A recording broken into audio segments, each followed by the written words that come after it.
Oh, I'm going to make a time lapse of my face so you can gradually watch my beard and hair grow. So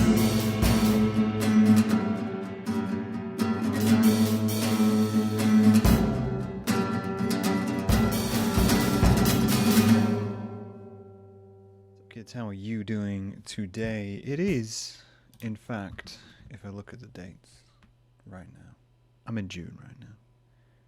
But June won't last forever. Never does. Because you know what comes after June? July. But this will go up in June. Last week of June. And we'll have come a long way. We'll have been in lockdown. You know, I don't like to discuss it a lot on stream because I know a lot of you use this as a place to escape. But if I go to my calendar, 16th today, it will have been 2 full months in lockdown. Almost 3 full months in lockdown, and then a little bit more. We've been here a while. And we're doing well. We're doing okay. Interestingly, the world has embraced a new path. A new path. It's been active. It's been more active than kind of expected. You know when they announce a lockdown and they say everyone's going to be stuck at home and no one's going to be doing anything and all these kind of things are going to happen. I don't think anyone expected what happened to happen in terms of the global movement, which has occurred with Black Lives Matter. And I did that podcast a couple of weeks ago as my kind of like stand of solidarity, and I wanted you guys to go check out stuff and do stuff, and that was, it's an incredible time to be part of, to be involved in. Very proud of a lot of my friends and family who have been getting involved, donating to causes, on all those kinds of things. But it's the kind of thing, it's the kind of global movement which will get you thinking. It's the kind of thing where you can kind of look at it and say, hey, so if this is the world and this is the world we're living in, then I should probably reevaluate a few things in my own life and reevaluate what I kind of do and get involved with, and it does that to you. It makes you consider, as everything does. You hold up a mirror and then suddenly you reevaluate things. If you've never seen yourself, you don't really know what you look like.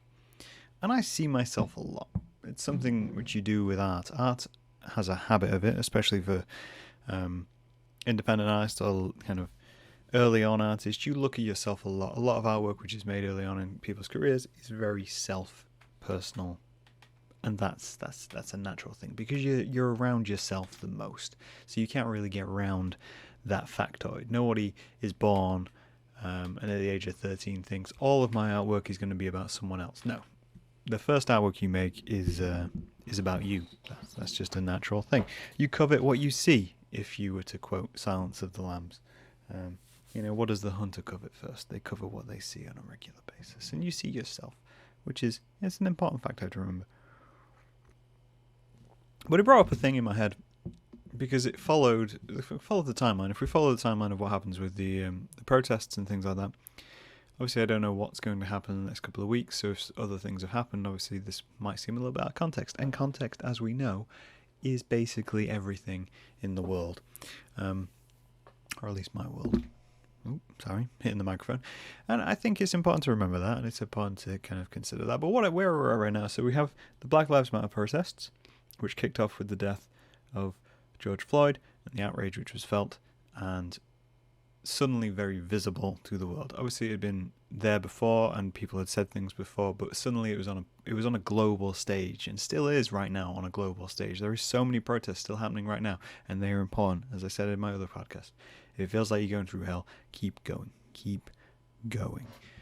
Otherwise, now I lost my point. Okay, and then we had the statue protests, which were a whole other thing, because it was, in the UK at least, it became a focal point for us, because we don't have kind of guns, essentially, in the same way the US. We're not innocent in any way, shape or form, but they became kind of the main pushing point from politicians and media in order to distract from the actual lack of justice reform which was occurring.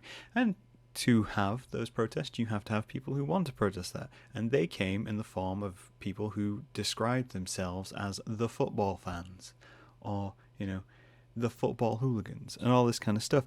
And what it did for me personally, as I kind of titled this, the personal prejudice I have, it triggered something in me which I know I have, and I thought was worth discussing, because I don't think anyone is perfect.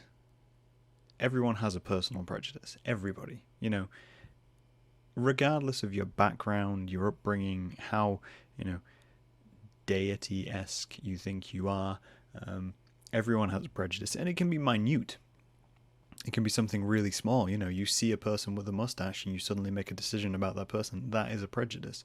Is people who have mustaches. You're making a choice against them. I think I googled the noun definition is a preconceived opinion that is not based on unreason or actual experience.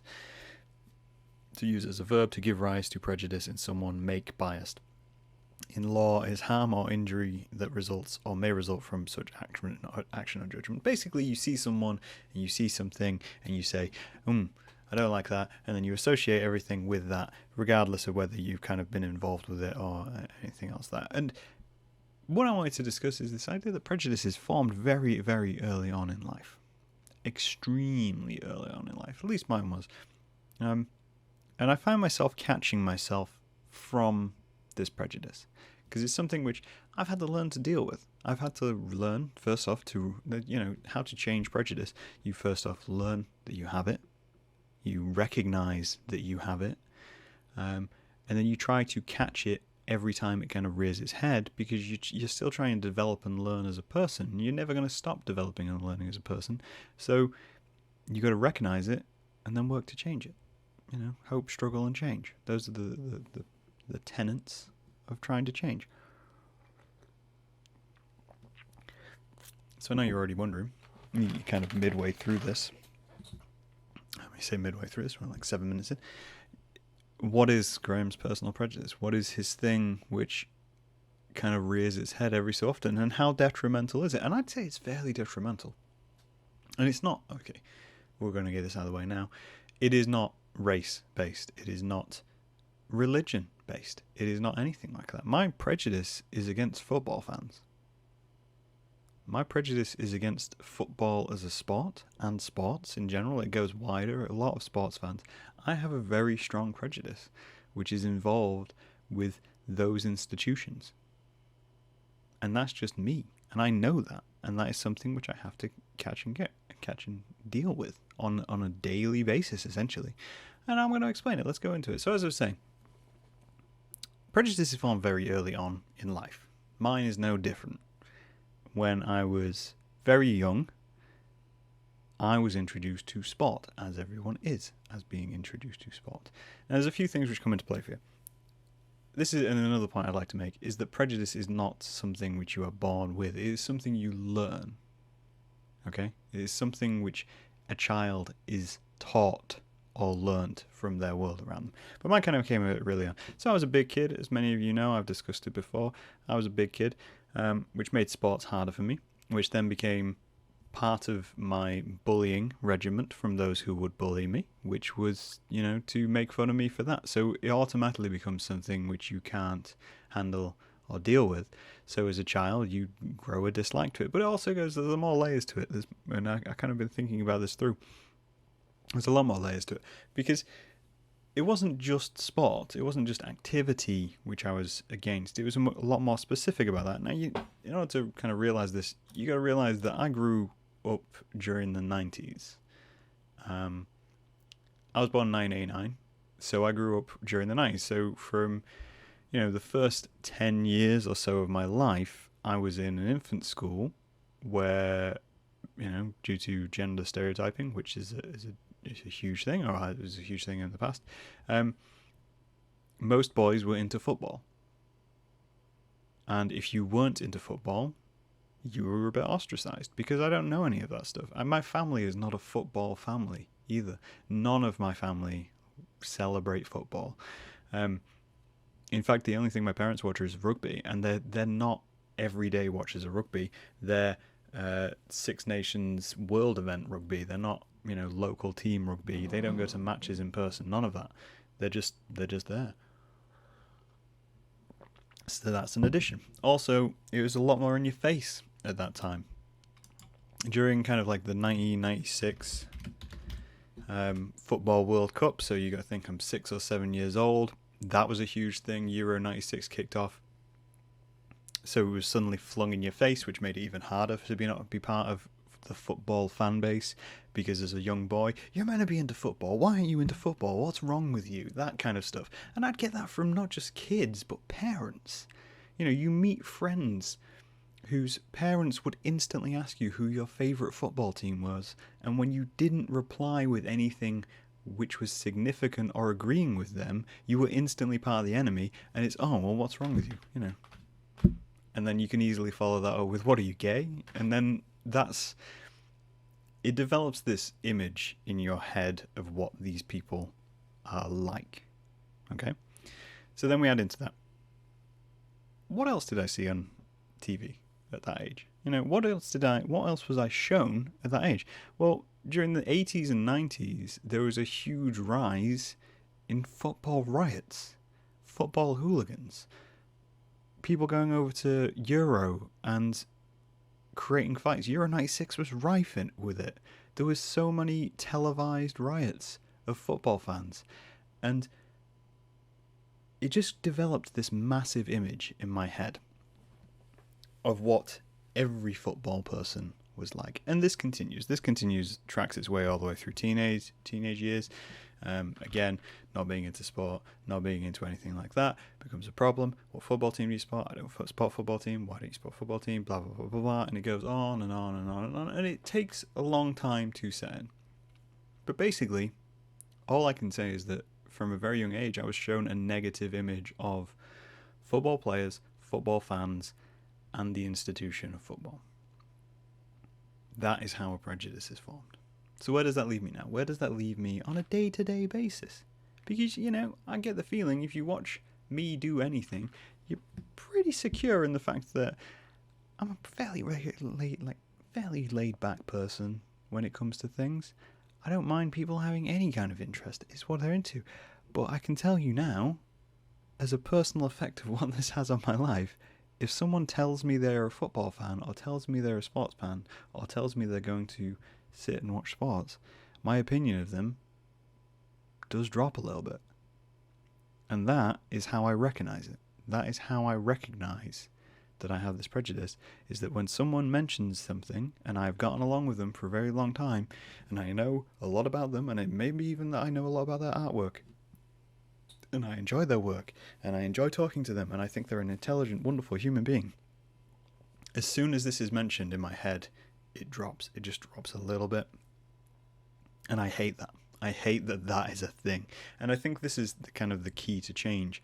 I don't really remember when it first happened. I think it was one of those things where you have someone in your life who you care about a lot, and you talk to a lot, you get along with, and I had no idea. I had no idea that this was part of their life. And then I think it might have been even one of the World Cups or something like that. They told me they were going to watch it. And I said, oh, well, why? You don't really think of it when anyone says that they're going to watch the World Cup, because a lot of people come out as like patriots when they happen with that. That's a whole other conversation. And then they mention, oh no, I watch football every week. Or they might have come in a football shirt, and I've suddenly gone, oh, wait, this is part of your personality? And it's something which I've learned a lot over time. It's something which, there are all kinds of football fans. There are people I know, love, look after, who are huge sports fans. And every time it's mentioned, my brain just, it betrays me. My brain betrays me and says, no, this is part of it. Now, why would I expose myself like this? Well, recently, obviously, with the whole statue protests, they labelled themselves the football fans. They labelled themselves as that, and then they went about, and if you're gonna label it the anti-racist protests, then you have to label the other ones as the racist protest, because there's no way around that. And it gave this great symbolism to everything, but at the same time, it made me realize and want to say that my prejudice is formed very early on. I've had to work a long time to recognize it and not let it affect my life, the relationships I have with people. Right now, those prejudices are being made, to be frank. there is a whole generation of children who are watching that and going, that's how football fans behave.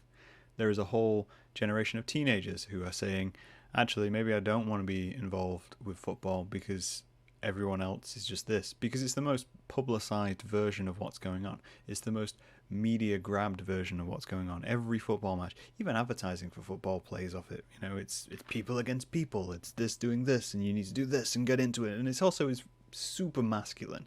They really try and push the masculine aspect. And it's like, right, okay, well, if you're standing there going, well, that's not what I'm into, then, oh, wait, so everyone's like that who's into football? You have to be like that to be into football. Can you not be a casual fan? No, you have to be really into it. You can't be a casual.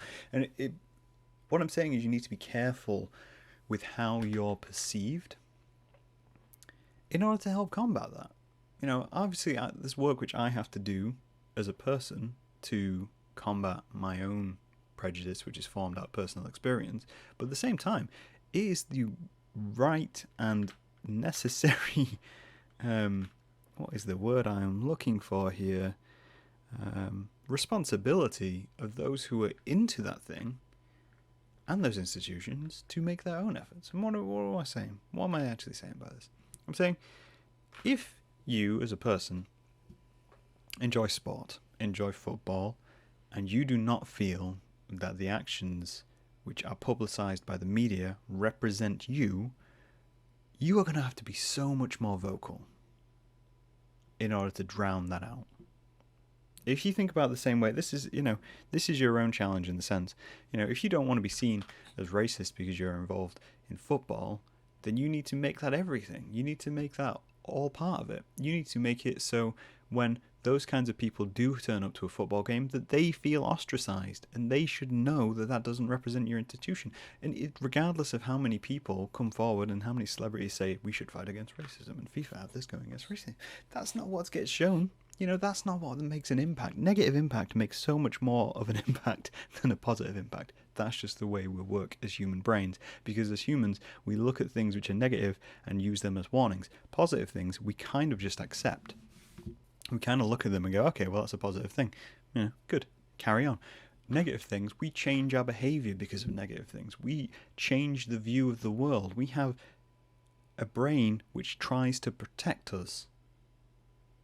So having just a few pops here and there are not a thing, It's a responsibility petition. It's a two-way street. Prejudice is solvable by two-way streets. It's not down to one person. It's not down to a single event in life. It is grown and it can be nurtured and developed. And that's, in a way, that's dangerous by what a lot of people have with their families. And that's how family prejudice essentially starts, is that your parents believe something and then it works its way down to the children. If you stand as someone who doesn't want to be perceived in one way or another, and you don't want to be involved in something which is like that, you've got to be louder. You've got to be more present. And I know for a lot of people that's quite hard to do, especially when it's something you enjoy. You see it even in kind of things like nerd culture and bits and bobs like that. If you're participating in those cultures and those enjoyments and those fandoms, you kind of you got to stake a claim. J.K. Rowling's a great example of that. Absolute example of that. There's millions, billions of people who enjoy those stories. They do not want to be represented by J.K. Rowling. So they are being loud. They're being really loud about getting on board with that. The people who she, essentially gave jobs to, Ratcliffe and all those, they're being really loud about it. And you've got to be loud. But what happens when this happens with the football people? Nothing. No one mentions the institution of football. They focus on the people and say, oh, it's just these people. And it's like, it's really not. It's heavily ingrained.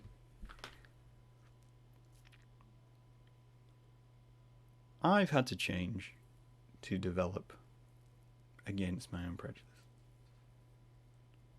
And I think institutions and other people who are in those genres, those social interests, need to change too. I don't think it's good enough to sit back.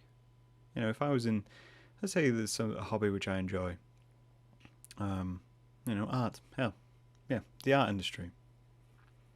If the art industry had a vocal minority which were super racist, starting fights, doing all those kinds of things, negatively impacting things, I'd be vocal about it. Yes, it's going to affect the thing I enjoy. Yes, it is going to affect how I enjoy things, and it might even end some friendships. It might even end my connections with many people who are involved in the same ideal. But at the same time, I don't feel like me losing those connections is worth anything if the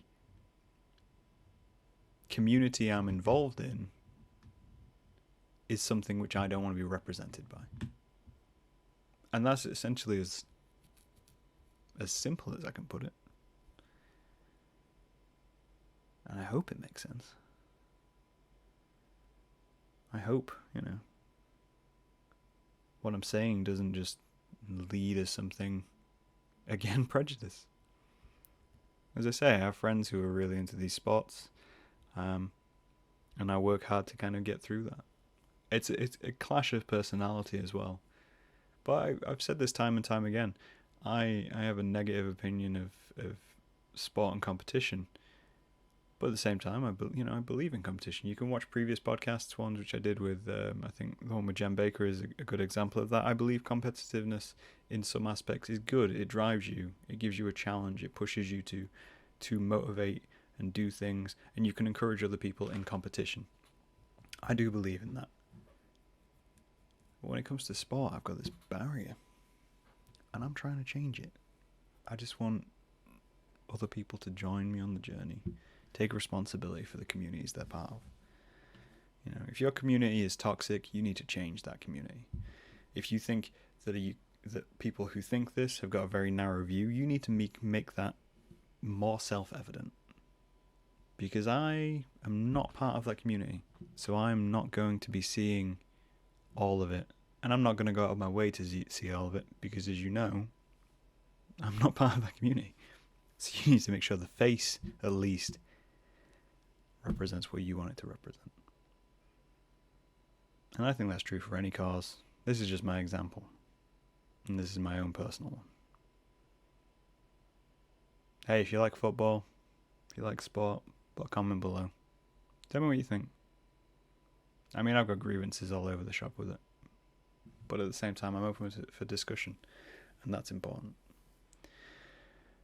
I hope you're staying safe and well. I hope you're looking after yourselves. I'm doing daily streams at the minute, if you didn't know by now, where I do illustration and have a chat, a way for people to escape isolation. Feel free to drop on by. It's live on Instagram and Twitch. Look after yourselves. Stay home if you need to.